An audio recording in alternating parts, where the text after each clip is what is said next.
नमस्ते, good morning, बहुत स्वागत है आपका। आप देख रहे हैं मेरे साथ नमस्ते यूपी। आपके साथ मैं हूं ऋतु तिवारी पोखरियाल। बुलेटिन की शुरुआत करेंगे। सीएम योगी आदित्यनाथ गोरखपुर दौरे पर हैं और आज उनके गोरखपुर दौरे का दूसरा दिन है। सीएम योगी मंदिर भ्रमण, पूजा अर्चना करेंगे। इसके साथ ही मुख्यमंत्री योगी लगाएंगे जनता दर्शन का कार्यक्रम। तो देखिए, आज दूसरा दिन है सीएम योगी आदित्यनाथ का और जब भी सीएम योगी आदित्यनाथ अपने गृह जनपद यानी कि गोरखपुर में रहते हैं, उस दौरान जनता दर्शन का कार्यक्रम जरूर लगाते हैं और इसी दौरान जनता अपनी समस्याओं को लेकर गोरखपुर पहुंचती है। चाहे वो पूर्वांचल वासी हो या फिर उत्तर प्रदेश के कोने कोने से लोग वहां पर पहुंचते हैं, अपनी समस्याओं को लेकर पहुंचते हैं। तो आज जहां एक तरफ पूजा अर्चना करते हुए सीएम योगी आदित्यनाथ नजर आएंगे, गोरखनाथ मंदिर में रात्रि गुजारते हैं वो और इस वक्त वहीं पर वो मौजूद है। और देखिए, इस वक्त गोरखनाथ बाबा की पूजा अर्चना करेंगे, उसके बाद प्रांगण में भ्रमण करेंगे और इसके बाद उनका जनता दर्शन का कार्यक्रम है। और इस दौरान तमाम उत्तर प्रदेश के अलग अलग क्षेत्रों से आए हुए लोगों से उनकी समस्याओं के बारे में जानेंगे। और देखिए, बेहद खूबसूरत तस्वीर होती है जब सीएम योगी आदित्यनाथ लोगों से इंटरैक्ट करते हैं, उनकी समस्याओं को जानते हैं, खुद खड़े होकर जो समस्याएं लेकर आए हुए होते हैं वो कुर्सियों पर बैठे होते हैं और सीएम योगी आदित्यनाथ खुद उनके पास जाते हैं, उनकी समस्याओं को देखते हैं, उनके पत्रों को देखते हैं और लगातार फिर अधिकारियों को निर्देश देते हैं कि किस तरह से इस समस्या को दूर करना है। और बेहद खूबसूरत तस्वीर ये होती है। और ज्यादा जानकारी के साथ हमारे संवाददाता हरेंद्र दुबे हमारे साथ जुड़ चुके हैं गोरखपुर से। हरेंद्र, आज सीएम योगी आदित्यनाथ का दूसरा दिन है गोरखपुर में और देखिए, जब भी गोरखपुर होते हैं हर कोई इस बात से वाकिफ है कि वो जनता दर्शन जरूर लगाते हैं और आज भी यही कार्यक्रम रहने वाला है। पहले वो पूजा अर्चना करेंगे गोरखनाथ बाबा की, उसके बाद कहीं ना कहीं प्रांगण में भ्रमण करते हुए भी उनकी तस्वीर आएगी और उसके बाद जनता दर्शन का कार्यक्रम है। देखिए, जब जब उत्तर प्रदेश के मुख्यमंत्री योगी आदित्यनाथ गोरखपुर आते हैं तो खास तौर से गोरखपुर ही नहीं बल्कि पूरे प्रदेश की जनता जो गोरखनाथ मंदिर तक पहुंची रहती है, अपनी समस्या को लेकर के मुख्यमंत्री से मुलाकात करती है और मुख्यमंत्री उनकी समस्या को बाखूबी सुनने का काम करते हैं। यही नहीं, इस बार 2 दिवसीय दौरे में कल सबसे बड़ी बात रही कि उत्तर प्रदेश के मुख्यमंत्री योगी आदित्यनाथ 3 घंटे तक राम कथा का श्रवण उन्होंने किया। लगातार इतने देर कभी वो बैठे नहीं थे, लेकिन कल 3 घंटे तक श्रवण किया और रात्रि विश्राम किया। आज सुबह फिर पूजा आराधना करने के बाद भ्रमण पर निकलेंगे और जनता दर्शन का कार्यक्रम लगाएंगे। खासतौर से आज फिर कथा श्रवण के लिए मुख्यमंत्री योगी आदित्यनाथ दिग्विजयनाथ आश्रम पहुंचेंगे और कथा श्रवण करेंगे। खास तौर से कथा श्रवण, कथा वाचक जो हैं, ये 1 सप्ताह तक ये कार्यक्रम कथा का करते नजर आएंगे और जिस दिन समापन का कार्यक्रम है उस दिन भी उत्तर प्रदेश के मुख्यमंत्री योगी आदित्यनाथ गोरखपुर में नजर आएंगे। कल जो अधिकारियों के साथ उन्होंने बैठक ली, बैठक में उन्होंने सख्त निर्देश दिया, जो आयुष विश्वविद्यालय बन रहे हैं या जो सरकारी योजनाएं अधर में लटकी हैं, अधिकारियों को फटकार भी उन्होंने कल समीक्षा बैठक में लगाई और कहा कि समय अवधि के अंदर ही कार्य पूरा किया जाए, नहीं अधिकारियों की खैर नहीं है। यही नहीं, कई निर्णय उन्होंने लिया। कल उन्होंने सूखाग्रस्त इलाकों पर भी उन्होंने चर्चा की कि गोरखपुर सहित इधर पूर्वांचल में जितने भी सूखाग्रस्त सूखा का जायजा अधिकारी 12 सितंबर की शाम तक उनके टेबल पर होनी चाहिए। तो मुख्यमंत्री का तेवर इस समय बदलते हुए देखा जा रहा है, अधिकारियों को सख्त दिशा निर्देश देते नजर आ रहे हैं और अभी थोड़ी देर के बाद जनता दर्शन का कार्यक्रम लगाएंगे और फरियादियों की फरियाद सुनते नजर आएंगे उत्तर प्रदेश के मुख्यमंत्री योगी आदित्यनाथ। बिल्कुल हरेंद्र, और देखिए, जब भी गोरखपुर जाते हैं तमाम योजनाओं को लेकर वो खुद निरीक्षण करते हैं और किस तरह से विकास हो रहा है, गोरखपुर हो या फिर पूर्वांचल। देखिए, उनका गृह जनपद भी है, एक विशेष लगाव भी है उनका गोरखपुर से। बहुत बहुत शुक्रिया हरेंद्र तमाम जानकारी देने के लिए। बढ़ेंगे आगे। गोरखपुर के बाद मिशन पूर्वांचल पर सीएम योगी आदित्यनाथ है। 2 दिनों तक पूर्वांचल के ताबड़तोड़ दौरे पर हैं। सीएम योगी मऊ, गाजीपुर, जौनपुर में विकास कार्यों का जायजा लेंगे। इसके साथ ही आज सीएम योगी आदित्यनाथ मऊ के दौरे पर रहेंगे। मऊ में विकास कार्यों का निरीक्षण करेंगे सीएम योगी। तो वहीं करीब 2:45 बजे कई परियोजनाओं का लोकार्पण और शिलान्यास, योजनाओं के लाभार्थियों को प्रमाण पत्र वितरण करेंगे। शाम 4 बजे 2 परियोजनाओं का निरीक्षण करेंगे और इसके बाद करीब 4:45 बजे पुलिस लाइन में आवासीय भवनों का निरीक्षण करेंगे। कल क्या कुछ कार्यक्रम रहने वाला है, गाजीपुर और जौनपुर जाएंगे सीएम योगी आदित्यनाथ। तो देखिए, लगातार पूर्वांचल दौरे पर सीएम योगी आदित्यनाथ हैं। 2 दिवसीय दौरे पर पहले गोरखपुर मौजूद थे और आज उनका दूसरा दिन है और इसके बाद वो मऊ जाएंगे। तो मऊ में कई सारी परियोजनाओं का शिलान्यास और निरीक्षण करते हुए सीएम योगी आदित्यनाथ नजर आएंगे और इसके साथ ही कल गाजीपुर और जौनपुर में विकास कार्यों का जायजा लेंगे। तो कल की बात की जाए तो गाजीपुर और जौनपुर पहुंचेंगे सीएम योगी आदित्यनाथ।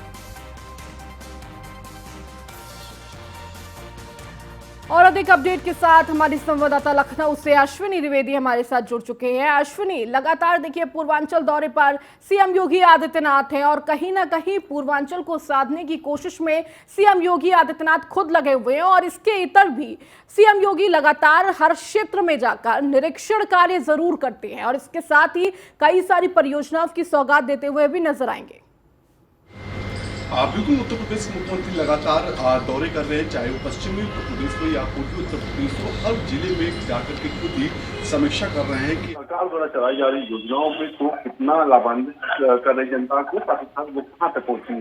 अभी 2 दिवसीय गोरखपुर दौरे पर थे, आज मऊ और वाराणसी के दौरे पर रहेंगे। पहले मऊ पहुंचेंगे, मऊ में तमाम जो निरीक्षण करेंगे, वहाँ पर जो विकास कार्य चल रहे हैं उनकी समीक्षा करेंगे, अधिकारियों के साथ समीक्षा करेंगे कि आखिर उनके जिले में कानून व्यवस्था से लेकर तमाम अन्य व्यवस्थाएं हैं वो कैसी है। साथ ही साथ पुलिस भवन जो बनेगा उसका निरीक्षण करेंगे।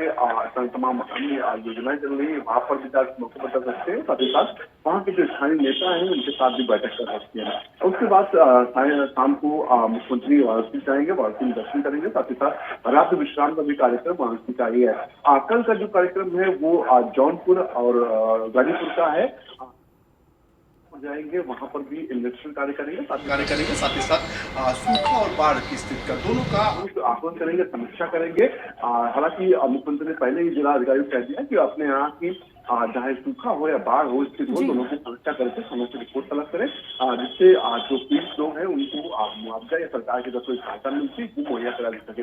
निश्चित तौर पर 2024 का लोकसभा चुनाव होना है, उससे ठीक पहले निकाय चुनाव होना है। तो ऐसे में मुख्यमंत्री लगातार निरीक्षण कर रहे हैं, दौरे कर रहे हैं, क्योंकि 2024 से पहले जो तमाम केंद्र की योजनाएं हैं उनको जमीन पर लाया सके। साथ ही साथ यूपी गवर्नमेंट की जो योजनाएं हैं उनमें भी तेजी ला करके जल्द से जल्द पूरी की जा सके, जिससे तक 2024 का लोकसभा चुनाव हो।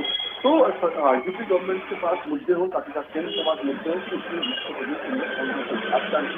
जिसके दम पर उनको वोट मांगने का अधिकार है। निश्चित तौर पर वहां से है जो प्रधानमंत्री का क्षेत्र है, तो ऐसे में वहां को लेकर के मुख्यमंत्री की जिम्मेदारी ज्यादा है। वहां लगातार दौरा करते रहते हैं और जो विकास कार्य हो रहे हैं उनको जाकर के खुद निरीक्षण करते हैं कि आखिर डेवलपमेंट के कार्य कितना। जब देखा गया जब कॉरिडोर बन रहा था उस दौरान भी मुख्यमंत्री लगातार जा रहे थे और एक चीज की बारीकी से जांच कर रहे थे कि आखिर कितना पैसा लग रहा है, कितने समय में पूरा हो रहा है, कितने अधिकारी लगे हुए, कितने कर्मचारी लगे, तमाम चीजों की जानकारी खुद मुख्यमंत्री मांगते थे। और जिसका ही नतीजा है कि जो कॉरिडोर बन के तैयार हुआ काशी विश्वनाथ का, वो आज विश्व प्रसिद्ध हो रहा है, देश में इसके अलग पहचान हो रहा है। कहीं ना कहीं यूपी की और काशी की पहचान अब उसी से होने वाली है। बिल्कुल अश्विनी, और देखिए लगातार दौरों पर सीएम योगी आदित्यनाथ जरूर रहते हैं, लेकिन अब कहीं ना कहीं उनका जो दौरा है वो कहीं ना कहीं 2024 मिशन को लेकर माना जा रहा है। इसके साथ ही आने वाले निकाय चुनाव जो दिसंबर में होने वाले हैं उसको लेकर खास माना जा रहा है। जब वो मऊ पहुंचेंगे, किस तरह से पूरे दौरे को अश्विनी देखें और कितना जिस तरह से शिलान्यास और लोकार्पण का उनका कार्यक्रम रहने वाला है, मऊ वासियों को एक बड़ा तोहफा भी मिलेगा। मऊ पहुंचेंगे, मऊ के लिए हो या फिर गाजीपुर हो या फिर कल जौनपुर का दौरा हो, अभी भी भारतीय जनता पार्टी की पूरी डामाडोल है। तो कहीं ना कहीं सबसे ज्यादा फोकस इन जगह किया जा रहा है, क्योंकि अभी देखा गया था बिहार जो चुनाव हुए थे, मऊ में भी नुकसान भारतीय जनता पार्टी का हुआ, गाजीपुर में नुकसान भारतीय जनता पार्टी का हुआ, जौनपुर में नुकसान भारतीय जनता पार्टी का। तो ऐसे में कहीं ना कहीं फोकस उन सीटों पर, उन जगहों पर ज्यादा भारतीय जनता पार्टी का है, उन जगह पर मुख्यमंत्री अब दौरा कर रहे हैं, यहाँ पर होना निकाल के रूप में देखा जा रहा। और ठीक उससे पहले मुख्यमंत्री के जो दौरे हैं कहीं ना कहीं भारतीय जनता पार्टी के लिए राहत देने वाले, क्योंकि ऐसा माना था मुख्यमंत्री का दौरे करते हैं, जिले में जाते हैं, वहां पर कुछ ना कुछ सौगात देकर आते हैं, साथ ही साथ मुख्यमंत्री की जो कानून व्यवस्था को लेकर शिक्षा दी है, जब उसका जिक्र खुले मंच से करते हैं मुख्यमंत्री, तो कहीं ना कहीं जो उनके विरोधी भी हैं वो भी उसकी सराहना करने को मजबूर हो जाते हैं। निश्चित तौर पर इन्हीं चीजों का फायदा 2022 के लोकसभा चुनाव, विधानसभा चुनाव मिला, 2019 लोकसभा चुनाव मिला। एक बार भारतीय जनता पार्टी फिर उन्हीं रास्ते चल रही है। मुख्यमंत्री लगातार उन जिलों का दौरा कर रहे हैं जहाँ पर भारतीय जनता पार्टी थोड़ी कमजोर है, क्योंकि सियासत है, सियासत में क्या हो जाए किसी पता नहीं, इसको लेकर के मुख्यमंत्री लगातार तैयारी कर रहे हैं। ठीक है अश्विनी, बहुत बहुत शुक्रिया इन तमाम जानकारियों को देने के लिए। तो देखिए लगातार पूर्वांचल दौरे पर सीएम योगी आदित्यनाथ हैं। आज जहां गोरखपुर में मौजूद है, थोड़ी ही देर बाद वो मऊ के लिए रवाना हो जाएंगे, जहां पर करीब 2:45 बजे मऊ पहुंचेंगे और तमाम परियोजनाओं की सौगात देंगे और इसके साथ ही स्थलीय निरीक्षण भी करेंगे। तो बेहद खास ये दौरा रहने वाला है। देखिए लगातार ये माना जा रहा है कि आगे आने वाले निकाय चुनाव हो या फिर 2024 मिशन हो, उसको लेकर लगातार सीएम योगी आदित्यनाथ सजग है और इसी को लेकर ये पूरा दौरा देखा जा रहा है। मऊ से हमारे संवाददाता प्रदीप पांडे हमारे साथ जुड़ चुके हैं, उनसे जान लेते हैं कि मऊ में अभी क्या कुछ तैयारियां चल रही हैं। प्रदीप, इस वक्त मऊ में क्या कुछ स्थिति है, क्या तैयारियां हैं? क्योंकि आज सीएम योगी आदित्यनाथ आ रहे हैं, प्रदेश के मुखिया आ रहे हैं और देखिए कई सारी परियोजनाओं का लोकार्पण करेंगे, स्थलीय निरीक्षण करेंगे, कहीं ना कहीं अधिकारियों में भी हड़कंप मचा होगा। किस तरीके से कौन सा कार्यक्रम करें, क्या तैयारियां करें? देखिए, जब से ये ऐसा हुआ कि माननीय मुख्यमंत्री योगी आदित्यनाथ मऊ दौरे पे होंगे, तभी से अधिकारी और सारे विभाग के लोग हरकत में हो गए। बात करें तो जो सरकारी हॉस्पिटल है उनकी साफ सफाइयां, उनकी व्यवस्था, उनकी बेड व्यवस्थाओं से लेकर के अधिकारी तत्पर हो गए कि उनको सुव्यवस्थित किया जाए। यहाँ तक बात की जाए कि जो अदर अतिक्रमण है उन अतिक्रमणों को हटाया गया। अगर बात करें कि जो अन्य विभाग हैं, अन्य विभागों में जो लापरवाहियां हैं उसके लिए लगातार बैठकें होने लगी, लेकिन वर्तमान में हम बात करें तो कलेक्ट्रेट के मैदान में तैयारियां पूर्ण कर ली गई हैं। यहां तक कि पुलिस की चप्पी चप्पी निगाहें आज सुबह से ही पूरे मऊ पे हैं। दुकानों को बंद कराने के लिए आदेश दे दिए गए हैं। कहीं ना कहीं सतर्कता को देखते हुए मुख्तार के गढ़ में आज योगी का आगमन है, इसको देखते हुए विशेष तैयारियां की गई हैं और स्पेशल इंतजाम किए गए हैं। जी बिल्कुल प्रदीप, देखिए जब प्रदेश के मुखिया पहुंच रहे हो तो तमाम इंतजाम और खास बन जाते हैं। इसके साथ ही प्रदीप, कई सारी सौगात सीएम योगी आदित्यनाथ मऊ वासियों को देने जा रहे हैं। कितना खास ये पूरा लोकार्पण और शिलान्यास का कार्यक्रम रहने वाला है? देखिए, आज 2-3 जगह पर रोडवेज का जो निर्माण हुआ है, रोडवेज को बड़ा अच्छे तरीके से बनाया गया है, जबकि बहुत खंडहर में था, उसका आज उद्घाटन करेंगे। यहाँ तक कि गांव की जो समस्याएं हैं, गांव में भी आकस्मिक दौरा कर सकते हैं। कहा जा रहा है कि जो हॉस्पिटल है वहां भी जा सकते हैं। उनका दौरा जहां जहां जिस स्थल पे जाना है वो काफी गोपनीय है। रही बात सौगातों को, तो सौगातों को अभी तक जो है कि सार्वजनिक नहीं किया गया है, लेकिन एक कयास लगाई जा रही है कि मऊ के विकास के लिए सीएम योगी विशेष सौगात देंगे। जी ठीक है प्रदीप, बहुत बहुत शुक्रिया इन तमाम जानकारियों को देने के लिए। बढ़ेंगे आगे। आज पीएम मोदी के संसदीय क्षेत्र वाराणसी भी जाएंगे सीएम योगी आदित्यनाथ। बीएचयू में निर्माणाधीन परियोजनाओं का निरीक्षण करेंगे सीएम योगी। अधिकारियों के साथ विकास कार्यों को लेकर करेंगे चर्चा। तो भुल्लनपुर पीएसी में निर्माणाधीन बैरक का लेंगे जायजा।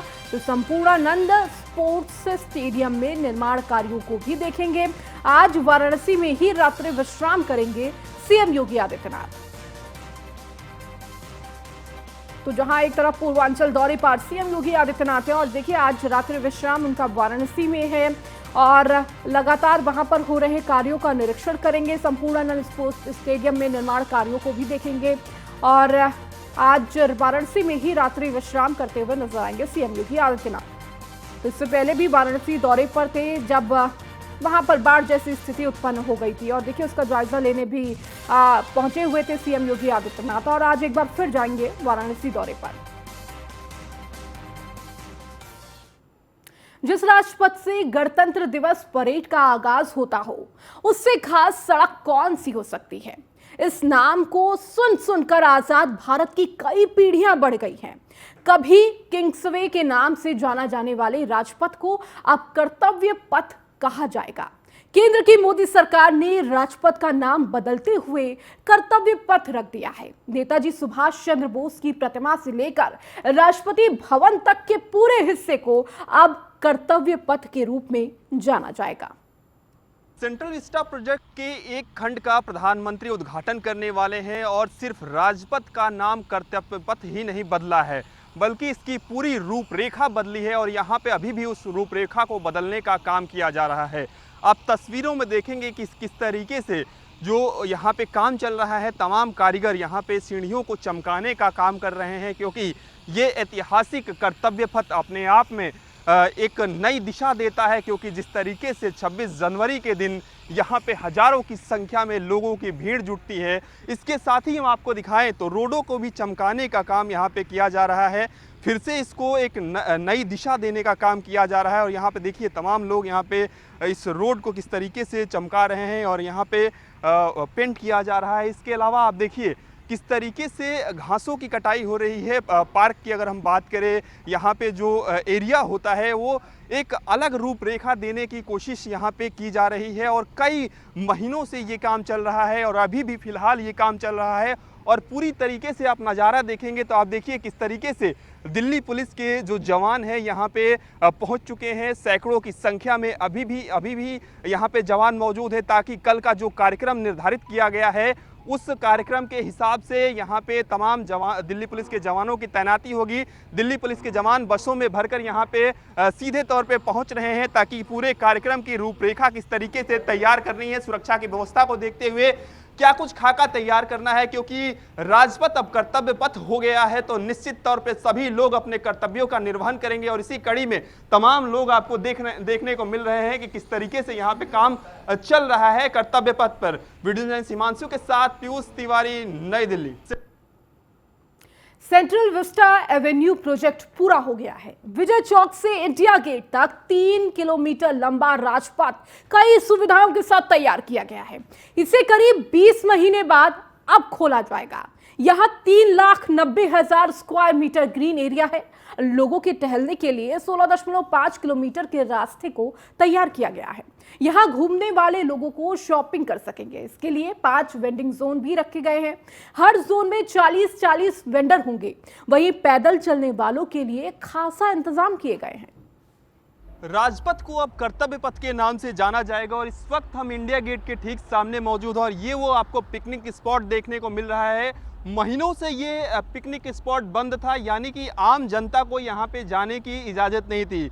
जल्द ही यानी कल ये इसे खोल दिया जाएगा और यहाँ पे आम जनता भी जा सकती है। इसके अलावा आप थोड़ी सी नज़दीक नज़र डालेंगे तो इंडिया गेट के सामने तमाम तैयारियां की गई है, क्योंकि जैसे ही प्रधानमंत्री सेंट्रल विस्टा प्रोजेक्ट के एक खंड का कल उद्घाटन करेंगे, उसके बाद अलग अलग तरीके के कल कार्यक्रम यहाँ पे रखे गए हैं। इसके पीछे हम आपको दिखाएं, ये वो रोड है जो कि इंडिया गेट से निकलकर सीधे तौर पे राष्ट्रपति भवन तक जाता है और इसको पहले राजपथ कहा जाता था। और यहाँ पे आप देखिए किस तरीके की अलग अलग तैयारी की गई है। नए तरीके से यहाँ पे फूड स्टॉल लगाए गए हैं, पार्किंग की व्यवस्था की जाएगी। इसके अलावा 24 घंटे उसकी सिक्योरिटी भी यहाँ पे दी जाएगी। और यहाँ पे आप लाइट देखेंगे तो लाइट्स भी अलग तरीके की लगाई गई हैं और 133 से ज़्यादा यहाँ पे लाइटें लगाई गई हैं। और सबसे बड़ी बात है कि एवेन्यू में पार्किंग 1 से 2 महीने के लिए फ्री रहेंगी। और इसके अलावा आप देखिए किस तरीके से यहाँ पे LED लाइट्स लगाई गई हैं और करीब पार्किंग की अगर हम बात करें तो करीब 1125 कारों और 40 बसों की पार्किंग यहाँ की जा सकती है। नहरों को यहाँ पे साफ किया गया है। इसके अलावा पैदल चलने वालों के लिए 16 से ज़्यादा पुल बनाए गए हैं। यहाँ पे बोटिंग भी लोग कर सकते हैं। वॉकवे के साइड में बोल्डर और चेन्स भी यहाँ पे बदले गए हैं। यहाँ पे आप साफ तौर पे देखिए और किस तरीके से यहाँ पे पूरी तस्वीर आपको देखने को मिल रही है, क्योंकि यहाँ पे पहले जो लाल मिट्टी हुआ करती थी और यहाँ पे अब खूबसूरत तरीके से अलग अलग किस्म के जो पत्थर हैं वो लगाए गए हैं और यहाँ पे चेन को बदला गया है। नई चेन आपको देखने को मिल रहे हैं, नए तरीके से पिलर्स आपको देखने को मिल रहे हैं, सुरक्षा की व्यवस्था है और साफ तौर पे देखिए पूरा नज़ारा यहाँ पे बदल चुका है। और यहाँ से यानी कि राष्ट्रपति भवन से लेकर इंडिया गेट तक और इंडिया गेट से लेकर लेकर राष्ट्रपति भवन तक करीब करीब 3 किलोमीटर का रास्ता, और यहाँ ये अब राजपथ नहीं बल्कि कर्तव्य पथ के नाम से जाना जाएगा। सिक्योरिटी की जो व्यवस्था है आमतौर पे यहाँ पे सख्त रहती है, और यहाँ पे पीछे देखेंगे किस तरीके से यहाँ पे सुरक्षा बल के जवान अभी भी लगे हुए हैं, लेकिन और भी सुरक्षा चाक चौबंद की जाएगी। और जिस तरीके से कल के लिए भी तैयारी की गई है, पूरी तरीके से इस कर्तव्य पथ को सजाया जाएगा, और पर्यटकों की दृष्टि से खासा ध्यान रखा गया है कि उन्हें किसी भी तरीके से असुविधा ना हो। इसके लिए अलग अलग जगहों पे शॉपिंग की अगर हम बात करें वो व्यवस्था की गई है, यानी अगर कोई पर्यटक आता है तो उसे कुछ खरीदना है वो भी खरीद सकता है। इसके अलावा पार्किंग की व्यवस्था की गई है, पानी की व्यवस्था की गई है, बोटिंग की व्यवस्था की गई है, अलग अलग तरीके की व्यवस्थाएं की गई। करीब 20 महीने बाद इस पूरे एरिया को खोला जाएगा, तो निश्चित तौर पे भारत के लिए भारत एक बड़ा कदम कहीं ना कहीं भारत ने उठाया है, क्योंकि जब जो पहले जो राजपथ नाम रखा गया था अंग्रेजों के शासनकाल में, किंग्सवे नाम रखा गया, उसको बदलकर अब कर्तव्य पथ ये पूरा रोड होने जा रहा है। विजय हिमांशु के साथ पीयूष तिवारी, नई दिल्ली। और अब खबर बाराबंकी से है, जहां बाराबंकी जिले के एक इंटर कॉलेज से बेहद हैरान करने वाला मामला सामने आया है, जहां संस्कृति के अध्यापक ने विद्यालय के प्रधानाचार्य और स्टाफ पर बेहद गंभीर आरोप लगाए हैं। अनुसूचित जाति के शिक्षक का आरोप है कि विद्यालय के प्रधानाचार्य और 3-4 क्षत्रिय शिक्षक मिलकर उसे प्रताड़ित करते हैं। अनुसूचित जाति का होने के चलते उसे कॉलेज में गालियां दी जाती है, स्कूल से भगा दिया जाता है, स्कूल की उपस्थिति रजिस्टर उससे छीन लिया जाता है, उसे उस रजिस्टर पर उपस्थिति दर्ज नहीं करने दी जाती है।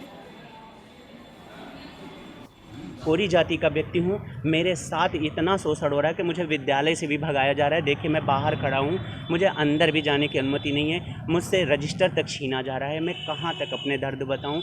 और इन लोगों ने मेरे साथ जो किया है, अब वो तो मैं कह के मेरा हृदय विदीर्ण हो जाता है, मेरा हृदय जो है फट सा जाता है। इन लोगों ने मेरी शिखा कटवा दी, ये कह के लोकल हिंदू, शूद्र आया संस्कृत पढ़ाने, लोकल पंडित, शूद्र पंडित इत्यादि बातों से इन लोगों ने मुझे मेरे रात की नींदें उड़ा दी और मेरे साथ बहुत अत्याचार किया गया। मैं एक दिन कक्षा से पढ़ा कर निकल रहा था, ये लोग घात लगाए खड़े हुए थे, मेरी शिखा से बहुत जलते थे, तो इन लोगों ने ज़बरदस्ती पकड़कर मेरी शिखा काट डाली और 2-4 लाते घूंसे भी मारे, मुझे भगा दिया विद्यालय से। मैं 2-3 दिन विद्यालय भी नहीं गया। इसका भी संज्ञान आप ले सकते हैं। 22, 23, 24 दिसंबर को मैं विद्यालय नहीं आया। 3-4 दिन में विद्यालय में भी अनुपस्थित रहा। मेरे साथ बहुत शोषण किया जा रहा है। लेकिन आप वार्ता जो करना प्रिंसिपल क्लास के हैं, ये टीचर हैं और अलर्नी हैं, लेकिन इनसे आप रजिस्टर नहीं छीन सकते। नहीं, छीनने वाली बात नहीं है सर, फोटो खींचने वाली बात हुई थी। आप साइन करवाइए। हम सर प्रिंसिपल हैं, ये बताइए। नहीं, तो आपने रजिस्टर क्यों छीना? सर ये फोटो खींच रहे, उसके लिए मनाही प्रिंसिपल साहब। वो अटेंडर रजिस्टर हो, फोटो भी खींच सकते हैं। अध्यापक है, कोई आम आदमी नहीं है। ऑफिस के जो कार्य मिलेगा सर आपको, वो तो आपको पालन करना पड़ेगा। नहीं, वो अध्यापक है, कोई आम आदमी नहीं है। अधिकारी जब मना किया है सर, तो हम कैसे करवा? मना किया है प्रिंसिपल साहब मना किए हैं। क्या बोले कि फोटो मत खींचने देना, बस साइन भी नहीं करने देना। साइन तो सर उनसे जाके पूछे, तो साइन करवाइए। कर रहा है तो उसको करने दीजिए। हाँ, तो वही तो आप सर वार्ता जो करना ये बताइए, साइन करने के मना किया है कि फोटो खींचने से मना? फोटो खींचने के लिए मना। तो साइन करवाइए।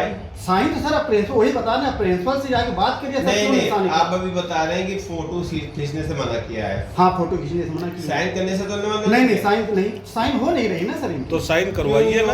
आप वो वही वार्ता सर क्या ना प्रिंसिपल साहब से आप जाके करिए ना सर। अरे क्या बात कर रहे हैं आप? कह रहे हैं कि फोटो खींचने से मना किया है, लेकिन साइन इनकी नहीं उस पे हो रही ना सर। क्यों नहीं? वो उनके पास वीडियो है सर, आप जाइए वार्ता करिए प्रिंसिपल साहब से।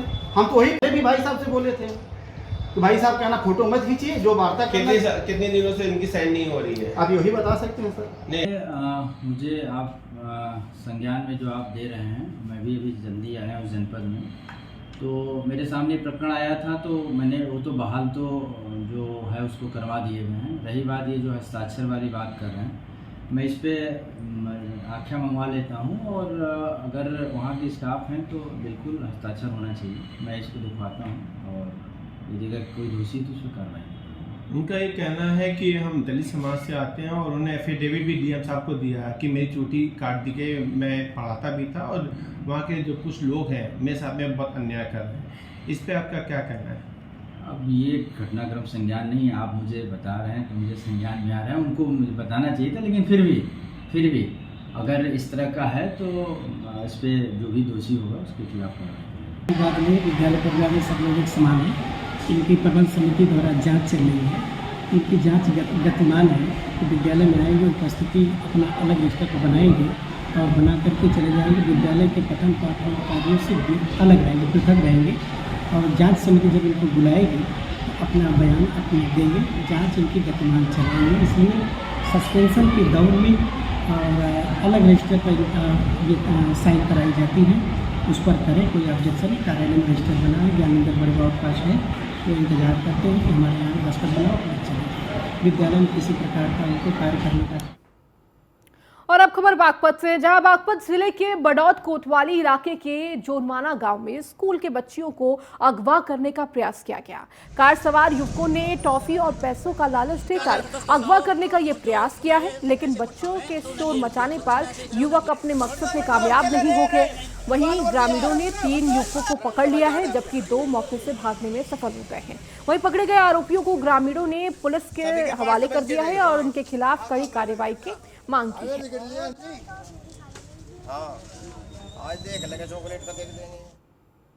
चलिए, नमस्ते यूपी में फिलहाल इतना ही। न्यूज़ 1 इंडिया पर खबरों का सिलसिला लगातार जारी है।